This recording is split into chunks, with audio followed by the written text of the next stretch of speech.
Hello, everyone. Welcome to Native Drums. I'm Josiah Williams. And this evening, I have special guests with me from the South Carolina House of Representatives. We have Representative Robert Williams of House Seat 62 and Representative Roger Kirby of House Seat 101. Welcome, gentlemen, to Native Drums. Thank you. Thank you. Nice Thank to you be for having here. us. Yes, it's such a pleasure to have you here. And I'm sure our viewers know why you are here because there is so much going on in our world, and right here in our state, and you all are faced with it each and every day. Yes. So just to open up the motivational piece, that's what we want to talk about. And so, Representative Kirby, what is the motivation that changed the direction of redistricting? What made it so imperative at this time?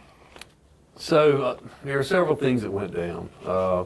Number one, the U.S. Supreme Court basically had a ruling that it was unconstitutional to racially gerrymander a district. Right. So that was kind of the impetus. What's really going on in the back burner Yes. is that President Trump is afraid that he's going to lose his majority in Congress. So you're seeing these redistricting efforts all across the Southeast. And, this is a whole lot of disruption and chaos to try to unseat the third most powerful congressman in the United States Congressman, our Congressman James Clyburn.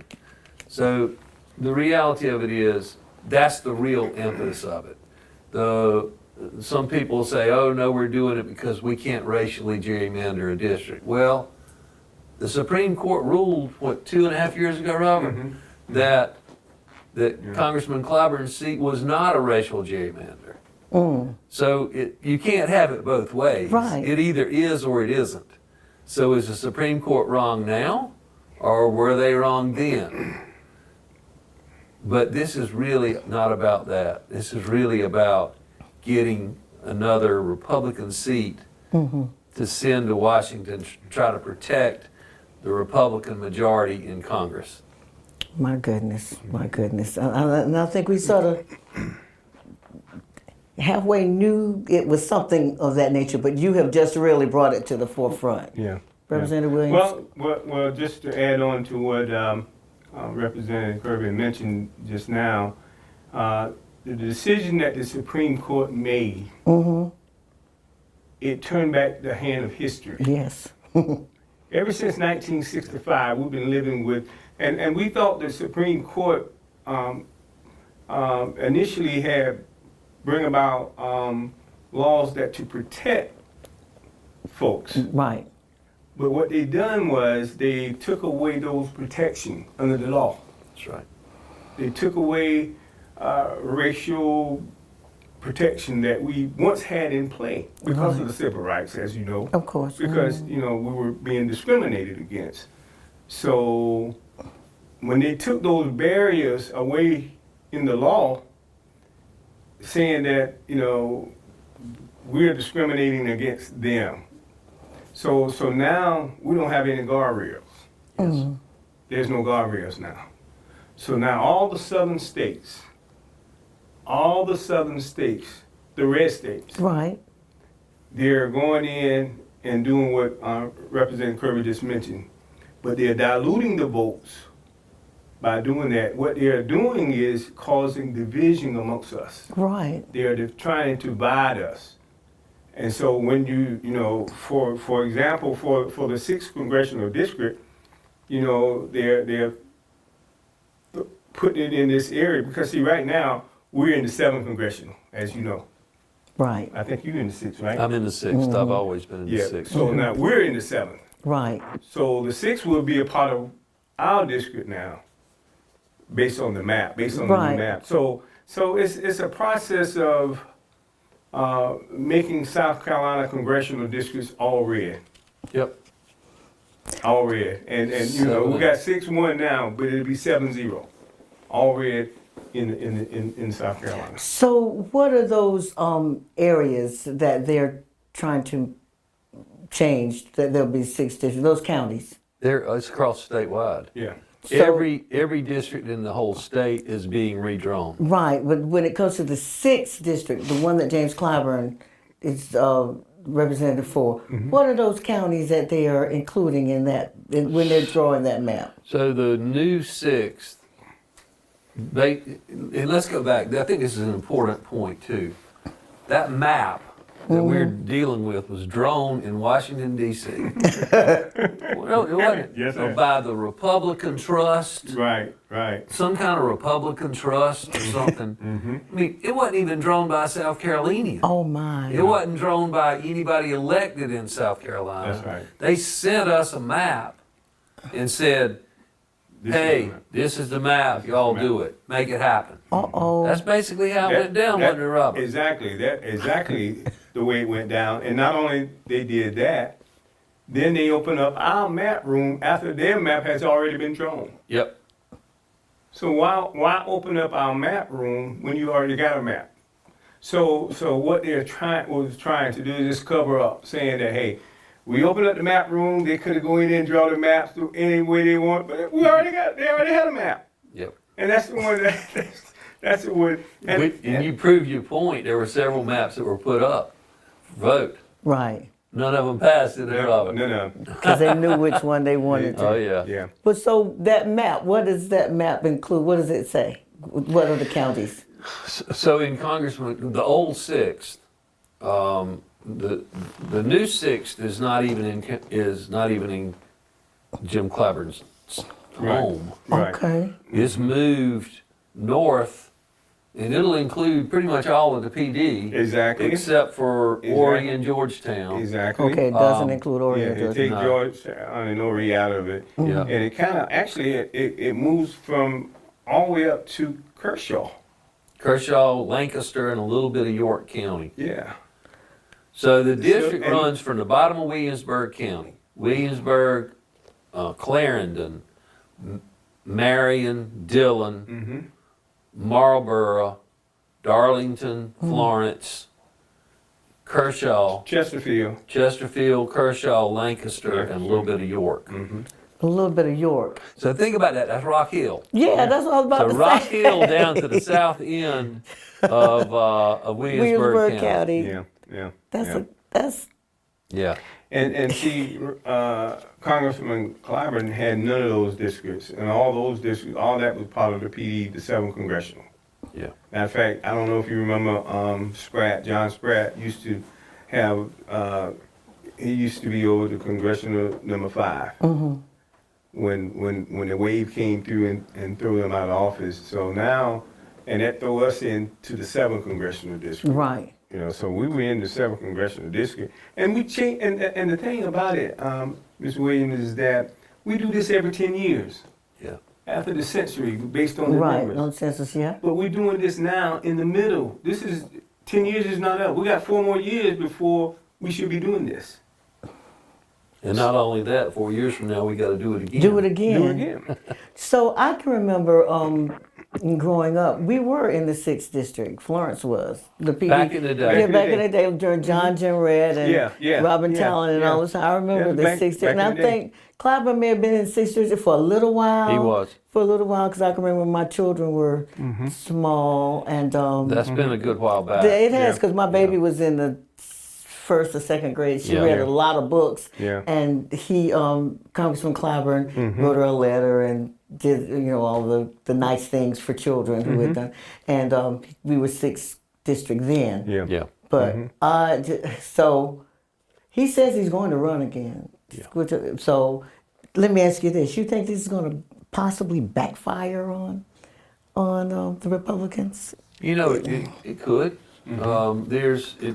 Listen, the only way to answer that is to say everybody's got to vote. Yeah, that's right. Because if, the crazy thing is, South Carolina is a depending on what year you look at, it's 52, 53% Republican, 45, 46, 47% Democrat. But guess what? There's a whole third of the population that doesn't even vote.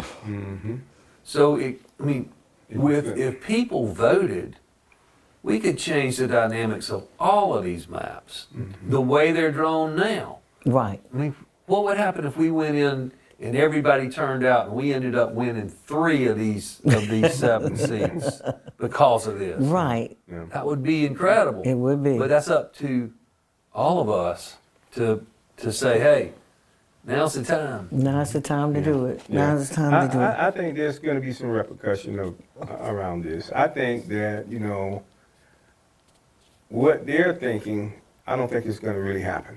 I don't want it to happen, but Right. certainly I feel that because of the fact they're putting so much effort in it, when you try to work so hard to get something done, and all of a sudden it's in the opposite direction. Yes. Yeah. So that's what we're hoping for, because they're putting everything out there to make sure that this get done this way. Right. Yeah. So precise. They're pushing it.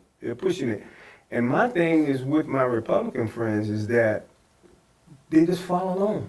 Right. They just follow along. The tail wagging the dog. The dog ain't wagging the tail. Oh my goodness. No, it's crazy. Now that's messed up. It's messed up. Oh wow. You almost made me forget my next question. But the Senate, what is the Senate doing now in reference to, because I know it's their turn. So they had today, this afternoon, so the Senate Republicans have got a lot of amendments lined up. And if the Republicans don't invoke cloture or limitation on debate, there's a strong possibility that our Democratic colleagues in the Senate can basically filibuster their way all the way to get this thing to Tuesday. Because Tuesday, remember, Right. is the opening of early voting. That's right. And there's a lot of thought that if this thing's not done by Tuesday, that there could be some real constitutional questions, Right. about whether or not this is a constitutional act or not. So there was a vote this afternoon to cloture, and there were 6 Republican senators who voted against cloture.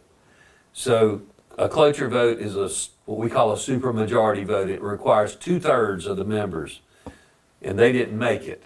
So, which means that I'm sure they'll do another one tomorrow, but as of right now, cloture has not been invoked. So when they go back in tomorrow, they'll be debating the bill. Okay.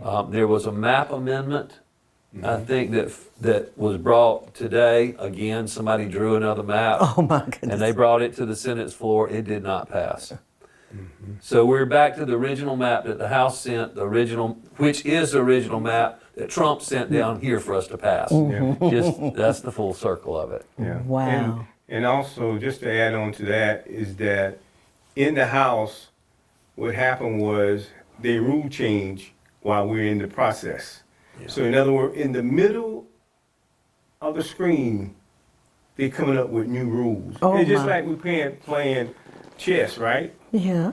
And you decided for your man to move to the left and to the, instead of following the rules or following what is written, Yeah. they're changing the rules in the middle of the game.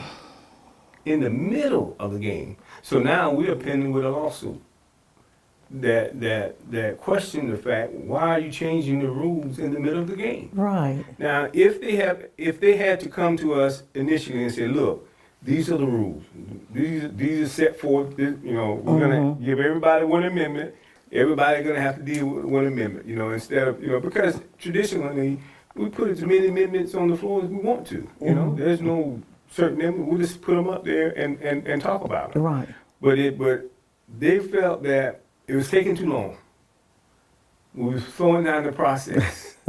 So they ended up coming up with a new rule in the middle of the game, which eliminated all the amendments that we had on the desk. Right. We had, and that threw all that out. They gave us one amendment per person, and Representative Kirby has been a champion in making sure we all got amendments to talk about and go to the podium and explain. So I just want to commend him because he's in leadership, and he kind of he's about like the shepherd in I'm a cat herder. You ever heard of that? like the shepherd, yeah. Well, he's herding these cats now. It's hard to Herding the cats. That's what I do. Yeah. That's pretty much it. Yeah. So now we are pending with a lawsuit that we're gonna have to deal with. Right. Yeah. Oh But it's the lawsuit for the Republicans. Oh, you all have a whole lot to deal with. Well, the reality of it is until there's we're not going to know until the 12th hour. Of course. And that's what the whole issue is, right? People are going. They're already. What was it? Almost 14,000 mail-in ballots have been ordered. Really? A lot of those were for our military serving overseas. Right. They're turning those ballots in. So the question is then, so how many, we're telling our military personnel who are out there serving the country for us, that they send their ballots in and they're not going to be counted for those votes? Something's wrong with that. That's not right. No, it's not. And it doesn't take a rocket science to figure out that that's wrong. So there are just so many, again, chaos, disruption, for what? For one more vote in Congress, or potentially, at what cost? At what cost? Oh my goodness. Well, how would this trickle down to our city and county government, especially citywide and, like I said, citywide and county elections? The impact it would have on that. I don't see where it's going to have any impact. Honestly, I don't. Okay. Robert, I don't think there's any impact from what we're doing here to the cities and to the counties. well, other than cost. Yeah, other than cost, and in some areas in some of these cities, it may be divided, and that's one of the issues that we're dealing with. Like, if you want to divide a city that's been whole. Yeah. And you running a line right straight through the city. This side is the 5th, this side is the 6th. So instead of community of interest staying together for this congressional mapping. Yeah, that's a good point. Rep, because there are some of our larger cities that have been divided by these new maps. York, Rock Hill being one of them. Yeah. Right. Yeah. In Columbia's divided in, I think, three or four different districts. Oh my goodness. Yeah. Yeah, because in Columbia, Charleston. yeah, in Columbia they put USC and Clemson in the same district. Talk about areas of common interest. So Clemson, yeah. Gamecocks and Tigers in the same district. congressional district. So. It sounds like children playing with toys.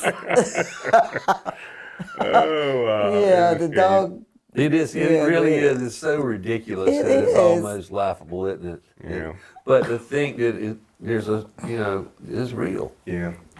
It's real. And seriously, it's gonna affect people, no matter what how you look at it. Whenever we're doing redistricting in any area, it affects people. But what they're doing is diluting the vote, hoping that our folks don't come out to vote. Being in these new areas or new district, So I just think that it's imperative that folks need to understand where they're at, but also they need to get out there and vote. Yeah. Just like they're disenfranchising the military folks' votes because they won't be counted. Right. So you voting and it won't be counted. That's what we do. So because every vote should be counted. Should be counted. Every vote. And as much as we struggle in our history to make sure everybody, one man, one vote, we should have we got to do everything in our power to make sure one man, one vote. Yeah. But when you asking a man to vote and it's not being counted, why should he vote? So we don't want to send the illusion of That's right. It's not good to vote. That's See, right. some people say, well, they ain't counting their votes. And they are saying that. See. Well, my vote ain't count anyway. These are the messages that people get in their mind. That's right. Well, they don't even count the military folks' vote. Why you think they're going to count mine? Just behind the scene conversation about the reason of voting. But I just think that there's work that we have to do, and there's work that needs to be done in order to make sure that every man has a vote. Yeah. Yeah. So that is our next step. The next step, you think, is not only the voting piece, but what else can we do as citizens? Well, I think the time is right now to call your senators and write them emails and let them know how much you disapprove of this. One other point I just wanted to mention, because I think it's important, the cost of this to our county election boards and to our state election system. If we, in fact, the way this thing's set up right now, the calendar would work like this. If it passed, on June 1st, all 7 of these new districts, newly drawn districts, would be reopened for people to file to run for Congress. Really? All 7. June 1st through June 5th would be their time to file with a scheduled primary in August. I think like 21st, does that sound right? August 21st, and then after that a primary, and then they would be on the same ballot as everybody else in the general. Whoever the Democrat, whoever the Republican, et cetera, they would all be on the same ballot in November. The problem is running that extra primary and runoff statewide. I think the price had gone up to $3.5 million or almost $4 million for the state to pay for it, and then the counties, every county would have to pay for that themselves. Oh. Well, Florence County, we had some conversations with our county supervisor, administrator, and they indicated it would be around $230,000 for just the primary, and another $170,000 for the runoff.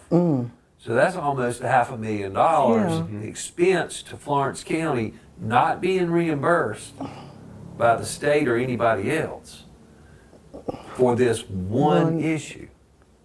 And there were some towns that was extremely, like $500,000 and $600,000. Wow. Yeah. Oh my goodness. Just for that one little simple. I mean that. I mean, it's really stunning, isn't it? Yes, it is. It is. It is. But that's kind of where we are. This is a whole new. Really, I mean the precedent is there's no precedent for this ever. I don't want to say what I want to call it, but I'll leave that alone. I know what Well, you're I'm you're gonna be among good. friends, so you just go ahead and call it like you see it. call it the tail wagging the dog.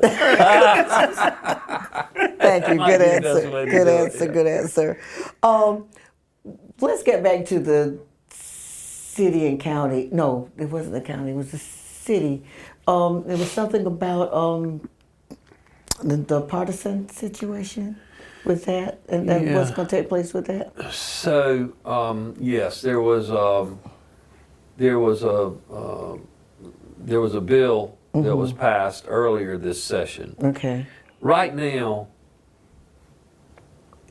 and please correct me if I'm wrong, but I think there are only like 6 municipalities in the whole state that still have partisan elections. School boards don't have partisan That's elections. right. Right. And the vast majority of our many towns and cities in the state don't have partisan elections.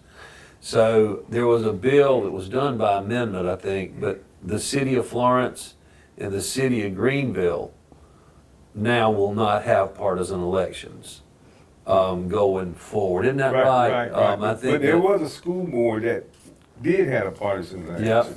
Yep. You know, so that bill would actually include that. Take that out to make sure that it's not an R&D running for school board. Everything is nonpartisan. Yeah. Okay, all right. Not county elections now, but local, you know, town and city. Okay, good. That's good to know.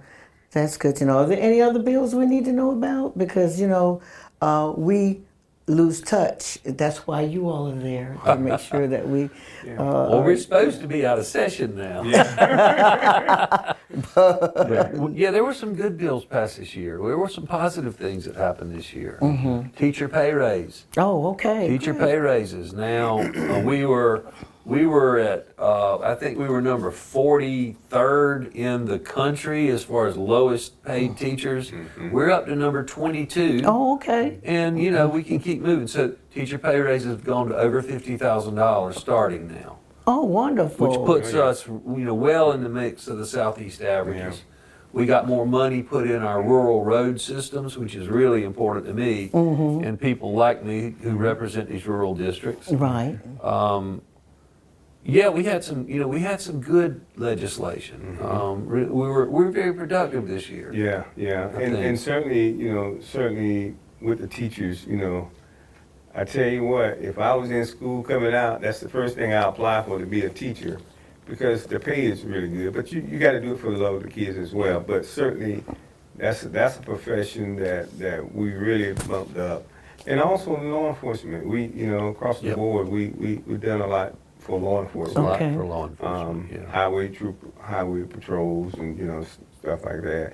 Even SLED and all the major law enforcement, we tapped up some. So, Oh, wonderful. yeah. Representative Williams and I both serve on Labor, Commerce, and Industry, which is a committee in the House, and we did a lot of work on insurance rates this year, and we did a lot of work on liability for businesses and some things like that. We made some good positive changes there, cutting taxes on small businesses. Oh, great. We did some things like that. We did a personal income tax reduction across the state. So, you know, there were some very positive parts of this legislative year. It's just a shame we're ending it on such a rough really note. sour note. Oh, my goodness. Well, it is election year, and I know that you are campaigning Yes. for House Seat 101, and this is the first time in a while you don't have to campaign. I was telling someone the other day.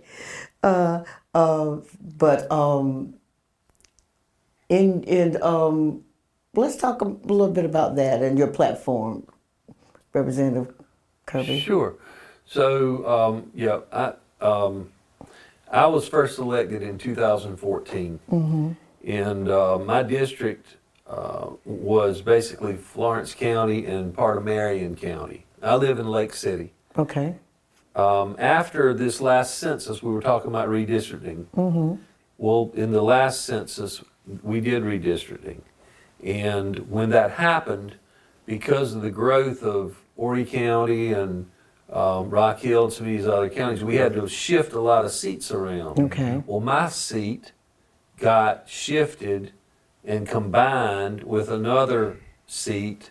So there were two of us who had to basically run against each other for this new 101. Oh, okay. And that was that happened to several of us in the state because the rural areas didn't have population growth that a lot of the bigger areas did. My district now basically is Lake City, Williamsburg County, and part of Berkeley County. It's very rural. I've got, you know, the town of Kingstree, Greeleyville, Lane, Salters, Lake City, and then down St. Stephen's, Jamestown, down on to Cordsville. Okay. So it's a very big district. So So Smith too, right? yeah, yes. Pretty much, I got pretty much all of Williamsburg except for Hemingway and Muddy Creek area, if you will. But it's been good. It's been it's kind of refreshed me a lot, I think, because I've gotten to meet a lot of new people, new issues, and new people, new area. Right. So it's kind of been a learning curve, and I've really enjoyed it. People have been real good to me. I do have a primary and a general election this year. First time since I've been elected. Wow. But it's going well. The people Good. have been very supportive, and so I'm looking forward to continuing my service down there in that district and continuing to work for them. There's a lot of needs. Great. Great. What my thing was in 2010, the same thing happened to me when we did redistricting. I had to run against Denny Nielsen, who has been the longest serving rep in this area. And what they done was they kind of merged her district with mine. And I had this conversation with Denny. I said, Denny, could we just work something out? And but she wanted to run anyway, and she did. And Denny is a good friend, is still my friend as of today when I talk to her. But we created a bond and a relationship, and because I told her that give me an opportunity to serve the people, but at the end of the day, she still wanted to run against me. But unfortunately, I can say fortunately. Either way. Depending who you talk, what side you're on. Right.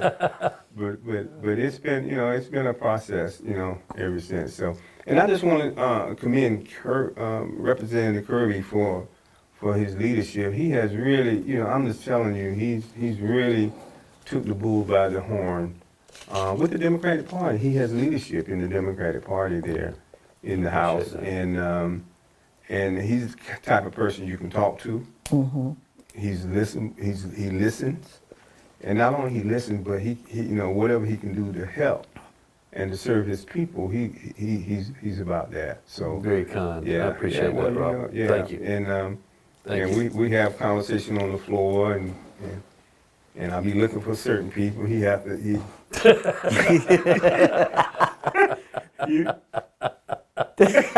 got you. Okay.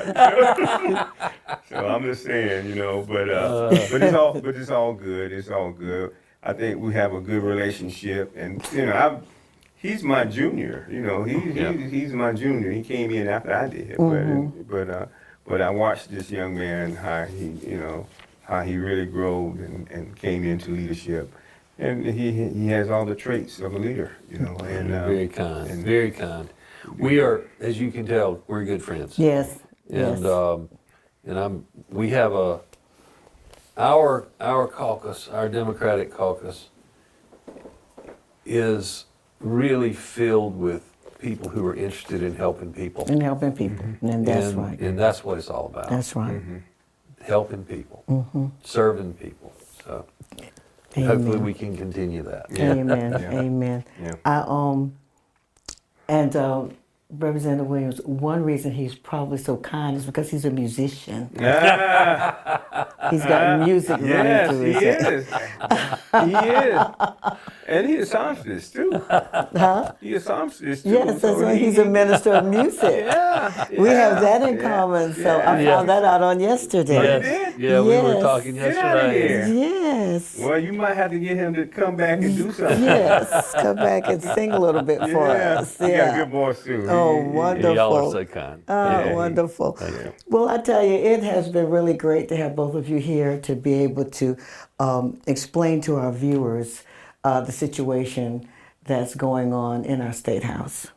And we count it valuable to have both of you there Thank you. fighting for us. Yeah. Yes. So, any last comments either one of you want to give before we? I'll let Junior go for The only thing I would say is just please tell everyone how important it is that they stay engaged and informed and vote. It's critical. Yes. It is critical that people exercise their right, because that is they say it, you've heard it, your vote is your voice, your vote is your power. It's true. It's never been truer. So Yes. that's my parting ask of everyone, is to please vote. Don't let anyone stay home. Right. Amen. And mine would be, we got to continue to educate people about the importance of our election and really about civics as a whole. Because a lot of young folks, we took civics out of school. Yeah. They don't know that these laws, when they get to a stop sign, they don't know how they got there. They don't know, it took a law, some kind of ordinance for those stop signs to be placed where they're at. Everything has a purpose, but our kids don't know that. That's why some kids think apples come from IGA instead of coming from the field. That's if you ask the average kid, where you get bananas from? Well, IGA. Well, they don't know how they got the IGA. They ain't thought about the process of getting them to IGA. Yeah. All they know, they get them from IGA. IGA. So, and it's part of educating people about the genesis of how things happen or how things start, in order for them to understand the process. Right.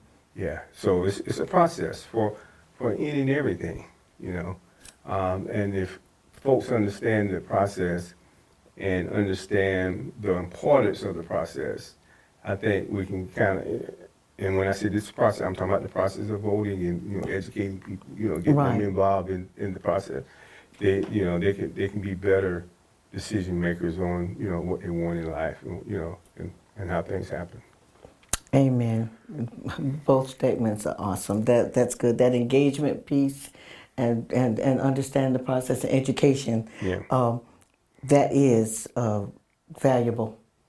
And so everyone, make sure you go out and vote. Early voting begins on the 26th of June. Yes. So make sure you exercise. May, Oh, this month. Tuesday. oh, look at me. I'm Early already the next voting month. begins Tuesday. You're right. You're right. Thank you for the correction.